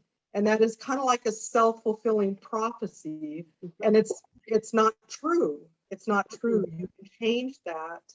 And sometimes people, they fight it, or they fight or flight in regards to those type of self-fulfilling prophecies. But there's also people who freeze and they maybe isolate or don't do anything. And so that's also a mode of trauma and and the behavior that can lead to, you know, these self-fulfilling prophecies and not acting upon them. And so, but I think, you know, what people are saying is very true, and it can be very, very challenging and very difficult at times. Absolutely, Mary. You know, you may feel that, oh, I'm going to go against, you know, the norm of what our family has been doing for years. If you are not happy, if you are struggling, if you are in pain, and you are resistant to living a fulfilled life, I would say, why not break the change? Why not be the change you want to see in the world? That's one of the quotes out there. Be the change you want to see in the world. Well, be the change you want to see in yourself, in your family. It can start with you, and it could be a ripple effect. But if there's a misalignment that you just feel that you're just in this constant struggle, become the investigator, become Sherlock Holmes. Become Sherlock Holmes and start inquiring, why do I feel this way? Or is this the way life is supposed to be? Because I'm going to tell you, we are not meant to be here on this earth and struggle. The good Lord did not put us here to struggle. The good Lord put us here for a reason, or the masters, or Buddha, whatever your wishes are of your religious preference, whatever that higher being is on why you are here, you're here for a purpose. And it's not to struggle. You're not here to struggle. You are here to live a fruitful, fulfilling life. And we are able to be that change. Is it going to be difficult when you're surrounded amongst a family? Yes, I will agree with you. But what's more important to you? Do you want to go against the grain and live a fulfilled life, or do you just want to still stay in those trenches and be depressed and have the anxiety and the stress and be unhappy and just, you have a choice. We all have a choice. Yeah. There's a lot of things that I grew up with that I don't agree with. Our parents did an amazing job, and I look at the beauty that our parents did, and then I go through the process to change some of the behavior things or the things that I heard because I don't believe in them. Mhm. We don't have to stay where we're at. We can make those changes. Yes. And now, ladies, I want to mention that Uh-oh. we have 15 minutes. Ooh. So we're going to hold off on all the questions and comments so that we can get through the end. And I promise not to go fast because this is important. So whoever can hang out with us tonight, hang out. I'm just an overshare because I just really want everyone to get as much value out of this program as possible. So ant number 4, the labeling ant. When you label yourself or someone else with a negative term, you are robbing your brain of the ability to assess situations or people properly. You have to understand, as much as we think the brain is smart, it doesn't know how to differentiate. It doesn't know how to differentiate. So if when you are labeling something as a moron, sorry, using the word, a moron, all the brain does is file. Oh, it takes like a snapshot. So that's what a moron looks like. Oh, that goes into filing. And when you go around in life and the brain says, oh, I remember that, that was a moron. It generalizes things. The brain is generalizing. So when you label yourself or someone else with a negative term, you are robbing your brain of the ability to assess situations or people properly. You know, we can grow up and we would like to have all these silly phrases and call ourselves silly or dumb or that was stupid. Guess what? The brain takes in all that information and it files it away. Labeling, you got to stop labeling yourself. You've got to stop labeling other people or other situations. If you label yourself as an idiot, you're telling your brain to group yourself, group you and every person you've ever thought acted unwisely. Now, I don't know about you, but I don't want to be part of that group. That's not a group I want to be part of. At the same time, it's also not creating a happy chemical for our brain. It's not a happy hormone by labeling people. It's creating stress hormone. And it's also creating a bigger file that we're labeling people and or we're labeling ourselves, and it's not healthy. And it's not an accurate way of thinking about who you are or who other people are, or maybe what a situation is. The labeling has to stop. You want to be able to come up with positive words to describe who you are, what positive words you can describe other people and other situations. And yes, we are going to be inundated with some negative situations. It could be as simple as getting cut off on the highway. For myself, I don't use these phrases anymore. I've changed them. And I have a little mantra that I do. I go, I bless you, I release you, I let you go. I bless the person that may have cut me off. I bless you, I release you, I let you go, because I am not going to take on that energy. I wish them well and I wish them safety, because if they're in front of me, I don't want them to get in an accident, because it may cause an accident for myself. I don't want any harm to come to anyone. If we could live in a world of kindness that we don't want harm to come to one another, boy, our world would be an amazing place. And if we can start practicing that, of not delivering harm to anyone by using words that we may have grown up that we just use off the cuff, life would be a different place. How does everyone feel about the labeling app? Because there's a lot of labels out there. And there's a lot of ways that you do not have to use them. And instead of calling yourself a failure, say, I'm successful.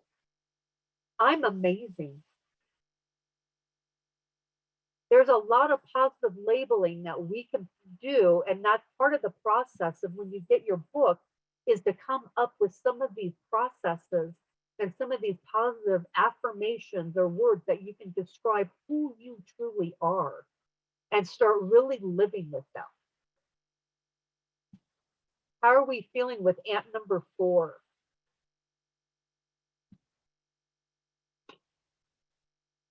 You know, this is probably really generational also, right? Where did the words come from? You know, our brain has been wired up until like when we're 6 years old, of all the things that we heard, all the things that we saw. And this is where the neuro linguistic piece comes in, of breaking that. We want to break these patterns. So when you start what you want to do is when these words start to pop into your head just very quickly, it's amazing how quickly they pop in your head. Stop. Do the stop technique. Just stop. Because what you're doing is you're acknowledging that thought that's in your subconscious and you're bringing it to your conscious level. And then you're able to say, I am not that person. I'm this person. And you're able to rewire your brain. And it's going to be repetitive. This is something that you're going to do on a regular basis. Mental fitness is just not a simple project. It is something that you will do on a regular basis. So ant number 5, the fortune teller ant. Well, this is a fun one. The fortune teller ant thinks they know what will happen in the future, but only focuses on projecting negative outcomes.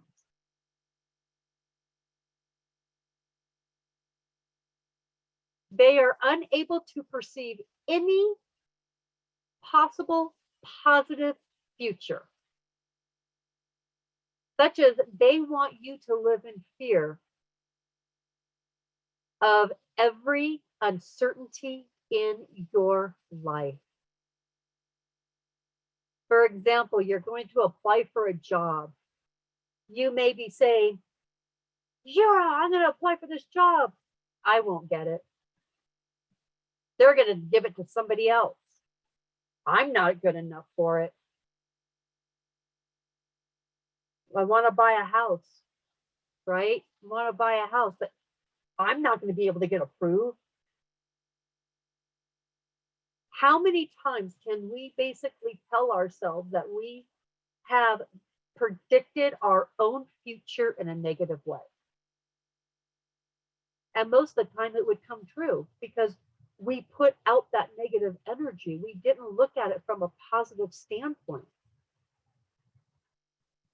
If there's one down here, if I try something new, I will only fail at it.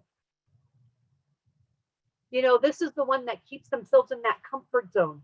You know, I'm comfortable. I'm just going to stay right here. We need to try new things. We need to learn new things. We must learn new things. It's for our personal growth, is to learn new things. And here's the thing, do we really fail at it? No, we really don't fail at it. Shoot, how many of us remember the day we started driving? We were so excited, right? We were so excited to drive. Oh my God. And you get in the car and go, oh no. Oh, this isn't going to be good. I have to do what? No. I'm not going to be good at this. But guess what? Here we are today, being able to hop in a car, start it, and go without a second thought. When we want to try something new, it's going to give us some uneasiness. But we shouldn't tell ourselves that we're going to fail at it. What did I do well today with my driving lesson? What can I do better tomorrow with my driving lesson? That's basically what we had to get through of learning how to drive. For us to be able to hop in a car right now or hop into any car right now and know that we have certainty that we can drive that car. So the fortune teller ant is predicting our future in a negative way. And I certainly don't want to see my future. If I did, visualizations on my future, it's certainly not negative. It's positive.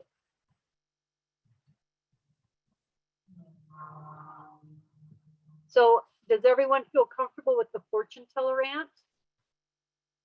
Does everyone be able to write something down later that, or maybe you're writing it now? Oh, well, yep, I predicted this and I predicted this. I wanted to do this and I predicted it to come out negative. So what you want to do with your exercise is you're going to want to write down the negative thought you have, the thing that you thought you're predicting, and it's going to come out negative. And then you want to come up with the positive. You want to start telling yourself what you really truly want. I will buy that house. I will drive my car. I will learn something new. I will continue to grow. I choose not to be in a comfort zone that holds me back because my future looks bleak because I've been predicting it in a negative way. So number 6. This is the mind reader ant. This little ant, well, this is the one that I like to call that we have a secret power, or it's like our superpower, because we could read other people's minds. That's right. This is the superpower that each and every one of us thinks that we can read somebody else's mind. With 100% certainty, we know what somebody else is thinking about us, about a situation, even though the other person has not told you any of their thoughts or their opinions. The mind reader ant tells you exactly what they're thinking. So who here has the superpower, or who had the superpower? Oh, Gloria. Gloria's got her hands up. Yep, she's a waving them.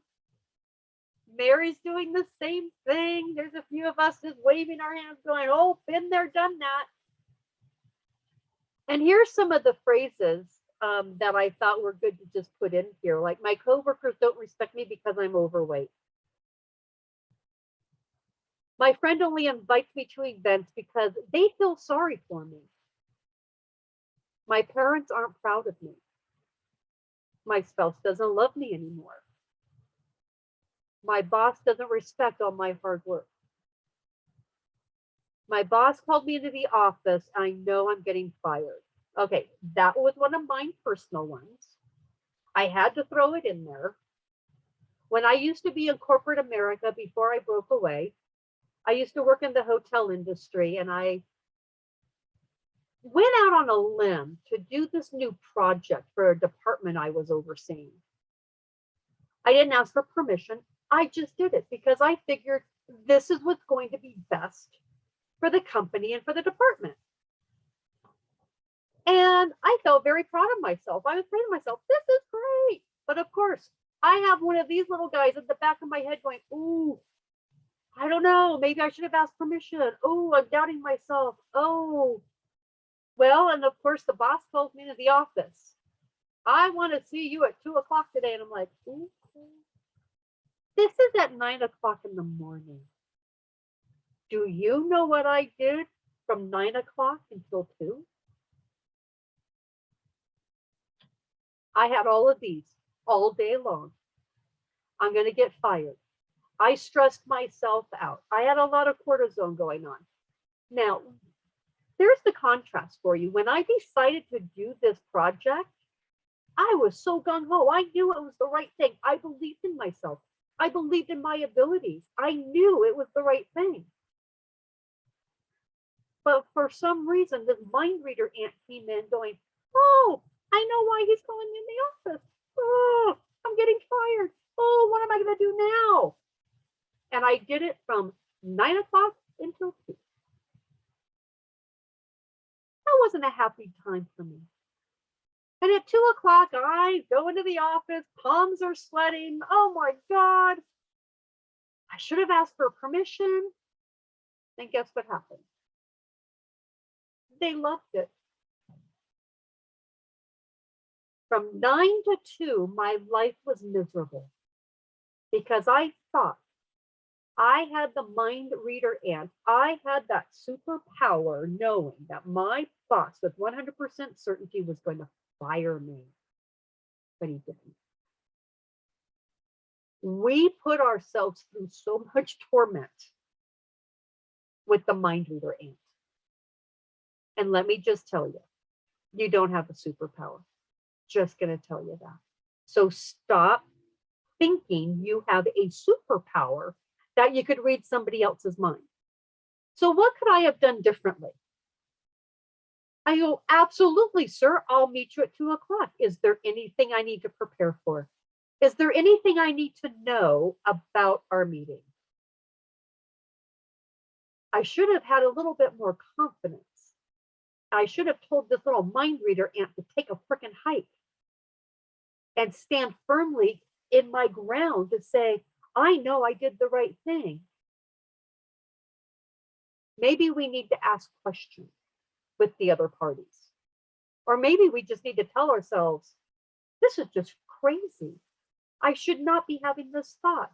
Once again, be the investigator, be Sherlock Holmes, and question what you're doing, question your thoughts. So when you do this exercise, you're going to want to write down, when were you a mind reader? When did you have thoughts about somebody else or about a situation that were not true, but you thought somebody else thought this about you? And then come up with, what was the end result anyway? It never came true. Why did you spend that much time on that? And definitely write down on your paper, I do not have the superpower of being a mind reader.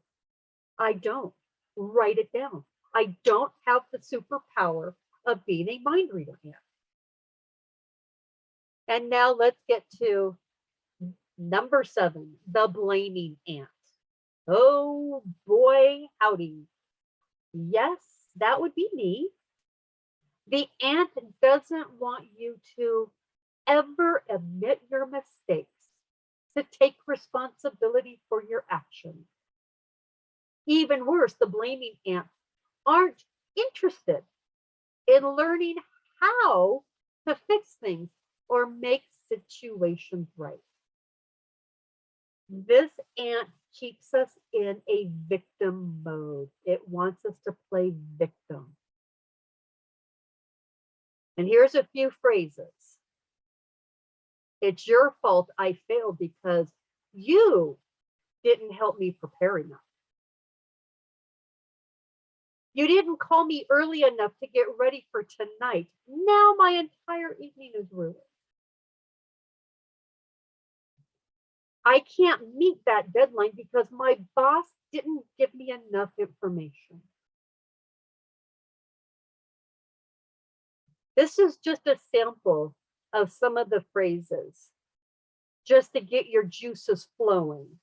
And when have you blamed somebody else and not taking active action yourself to get something done? You know, the one about the boss not giving enough information, would it not be up to us to go to the boss and say, I need more information to complete this project? I don't understand this project. I think I need some more insight on what you are looking for this project. There's times where we don't want to have conversations because we feel uncomfortable, but instead we are living in this victim mode and blaming other people for not helping us out when we should just take 100% responsibility and make things happen.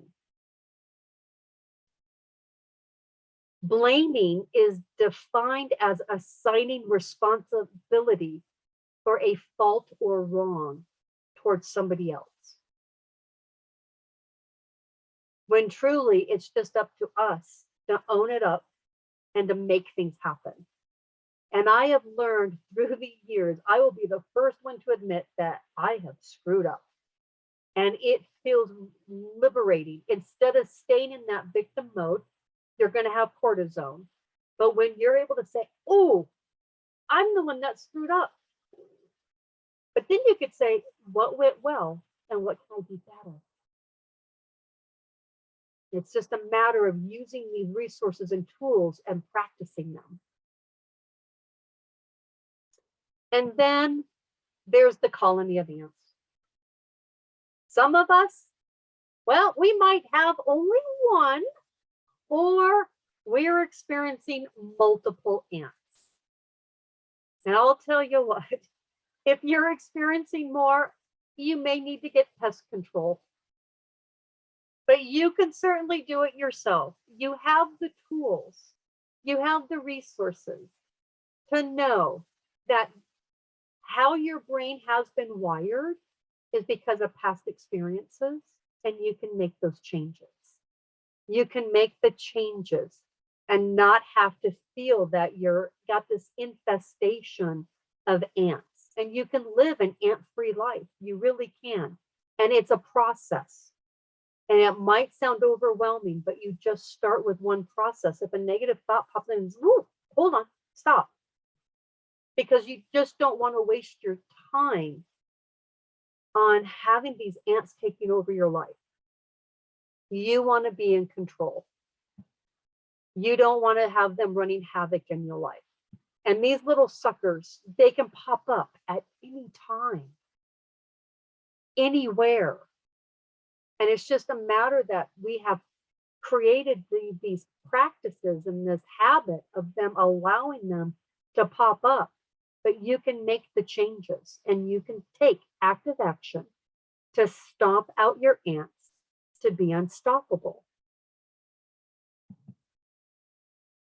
And remember your thoughts. They are so powerful. They are so powerful. And you can start living an ant-free life by taking control, not allowing your brain just to have these rambling thoughts. Either your thoughts are running your day or you run your day. You tell your thoughts how your day is going to go, how you want to show up, how you're going to show up for your family. And then you want to tap into those happy chemicals, those happy hormones.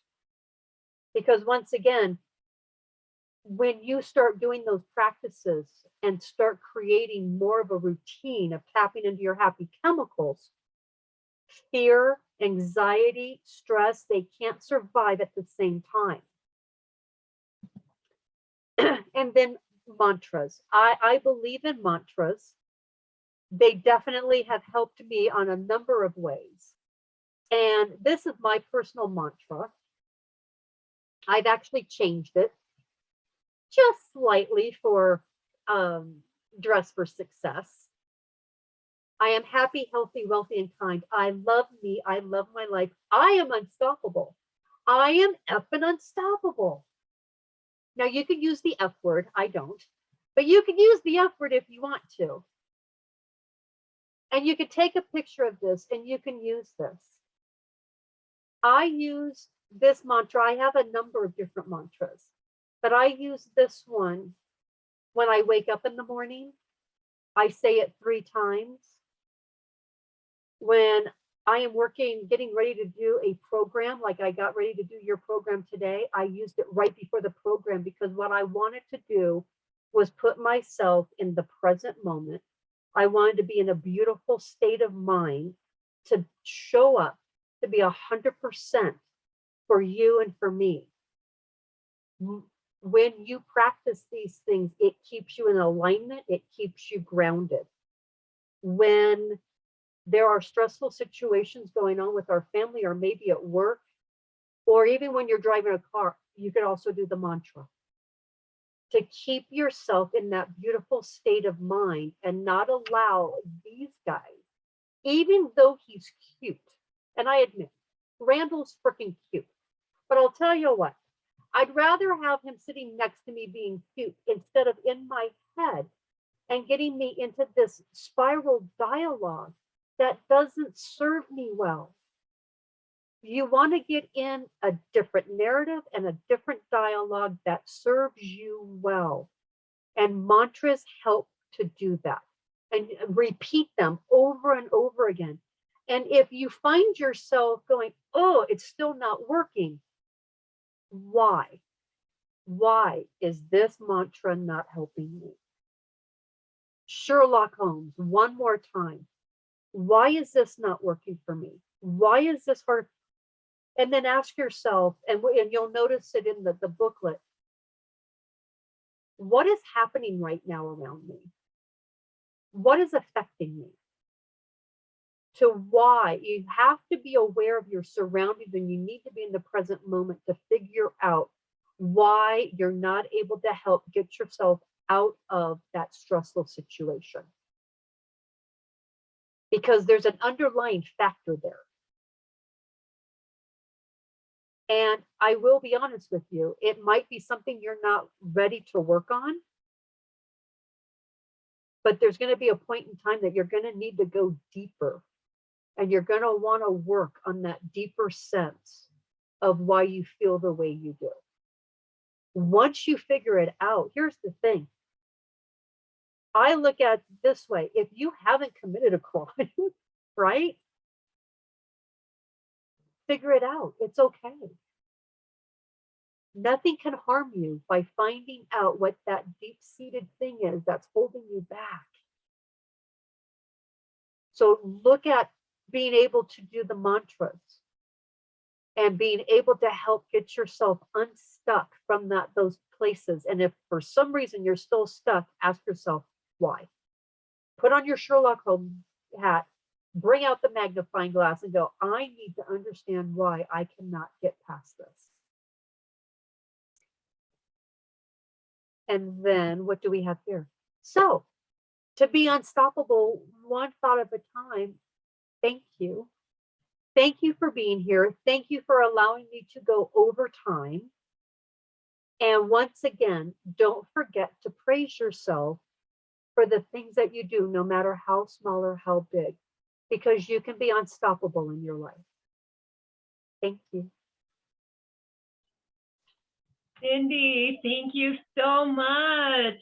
Thank you. Let's give her a hand or comment in the chat, letting her know how great she did. This was so helpful, and I feel very lucky that we are going to have the recording of this because this is very, helpful, right? Like, and they're easy, right? It's very easy to become aware of those thoughts.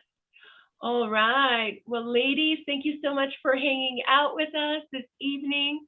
And we go forth with confidence, courage, and believe in ourselves, stomping all the ants.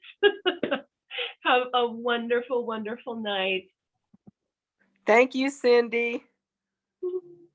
You guys are so welcome.